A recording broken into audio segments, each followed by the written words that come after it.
আল্লাহর নবী হাদিসের ভিতরে বলে কিতাবের নাম হলো তিরমিজি। এই কিতাবের 2417 নাম্বার হাদিসের বর্ণনা। আল্লাহর নবীর সাহাবী বলেন আল্লাহর নবী বলেছেন হাসরের মাঠে কোনো ব্যক্তি 4টা জবাব না দেওয়া পর্যন্ত চুল পরিমাণ নড়তে পারবে না। এক নম্বরে আল্লাহর নবী বলে যে আল্লাহ তাআলা জিজ্ঞাসা করবে তুমি তোমার যৌবনটাকে কোন কাজে ব্যয় করেছো, তুমি তোমার শরীরটাকে কোথায় বিনষ্ট করেছো। 2 নাম্বার আল্লাহ তাআলা প্রশ্ন করবে তুমি তোমার টাকা পয়সা কোথা থেকে উপার্জন করেছো এবং কোথায় তা ব্যয় করেছো। 3 নাম্বার আল্লাহ তাআলা জিজ্ঞাসা করবে তুমি তোমার হায়াতের সময়টুকু কোথায় ব্যয় করেছো। 4 নাম্বার আল্লাহ তাআলা জিজ্ঞাসা করবে তুমি তোমার ইলম অর্জন করেছো, এই ইলম অনুযায়ী তুমি কি আমল করেছো। তাহলে হাসরের মাঠ সম্পর্কে আল্লাহর রাসূল হাদিসের ভিতরে বলেছে।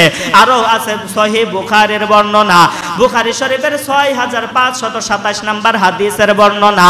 আম্মা জান আয়েশা রাদিয়াল্লাহু তাআলা আনহা বলেন আল্লাহর রাসূল বলেছেন হাসরের মাঠে সমস্ত মানুষগুলো খালি পায়ে এবং পোশাকহীন অবস্থায় আল্লাহর সামনে উঠবে। আম্মা জান আয়েশা জিজ্ঞাসা করলেন ইয়া রাসূলুল্লাহ ছেলে মেয়ে পুরুষ মহিলা একসাথে উলঙ্গ অবস্থায় বিবস্ত্র অবস্থায় হাসরের মাঠে উঠবে, আমরা কি একজন আরেকজনের দিকে তাকাইব না, আমরা কি কোনো ধরনের লজ্জা পাইব না। আল্লাহর নবী বললেন আয়েশা রে ওই দিন সবাই যার যার চিন্তায় ব্যস্ত থাকবে, সে নিজেরটাই দেখবে না, আরেকজনেরটা দেখার তো চিন্তায় মাথায় আসবে না। আল্লাহর নবীর আরেকটা হাদিস আছে কিতাবের নাম হলো তিরমিজি 2308 নাম্বার হাদিসের বর্ণনা।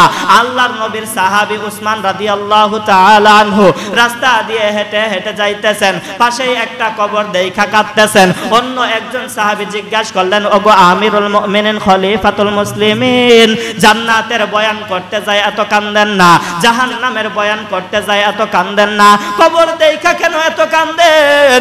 উসমান বলেন সাহাবী ভাইরা রে আল্লাহর নবীর কাছ থেকে আমি শুনেছি এই কবর হইল মানুষের প্রথম ঘাঁটি, এই কবর হইল মানুষের প্রথম মঞ্জিল, এই মঞ্জিলে যদি সার পাইয়া যায় সে ব্যক্তি প্রত্যেকটা মঞ্জিলে সার পাইয়া যাইবে, আর এই কবর মঞ্জিল থেকে যদি কোনো ধরনের সার না পায় তাহলে প্রত্যেকটা মঞ্জিলে প্রত্যেকটা ঘাটিতে ওই ব্যক্তি ধরা খায়া যাইবে।